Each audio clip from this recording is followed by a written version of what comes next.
एक भैया का कमेंट आता है, मैंने एक वीडियो बनाई थी कि 2 छोटे-छोटे कमरे हैं, इसी में हम लोग रहते हैं। कहते हैं ना जहाँ प्यार हो, वहाँ 2 क्या 1 कमरा भी हो तो वो महल के बराबर लगता है और मुझे ये 2 कमरे महल के बराबर ही लगते हैं।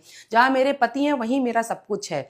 आपने शायद सुना होगा कि भगवान राम जो थे वनवास गए थे 14 वर्ष का, तो उसमें सीता माँ भी उनके साथ गई थी, जबकि जीवन भर वो राजमहल में रही, राजकुमारी थी।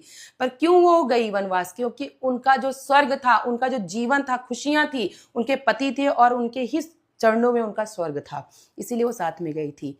कैसे आप बोल सकते हो कि अपने पति को तलाक दे दो? ये सत्य भी सुनना हमारे कानों के लिए सही नहीं होगा, सोचना तो दूर की बात है। और हम उन भारत की महिलाओं में से हैं कि अगर हमने अभी एक बार शादी की और हमारे पति पत्नी का जो प्रेम है वो अंतिम सांसों तक चलेगा। ये तो आजकल समाज में चल ही रहा है ना कि किसी के पति को किसने कुछ कर दिया, पत्नी ने कुछ कर दिया, वो कलयुग है।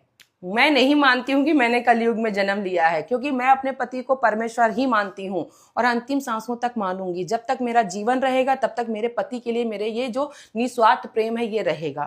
तो मैं आशा करती हूँ कि आप सभी लोग समझ चुके होंगे इस बात को कि चाहे 2 कमरे हों चाहे 1 कमरा हो, पति का प्यार काफी होता है एक स्त्री के लिए जीवन जीने के लिए। तो अगर आप लोगों को भी यही लगता है तो कमेंट में बताइएगा। जय श्री राम।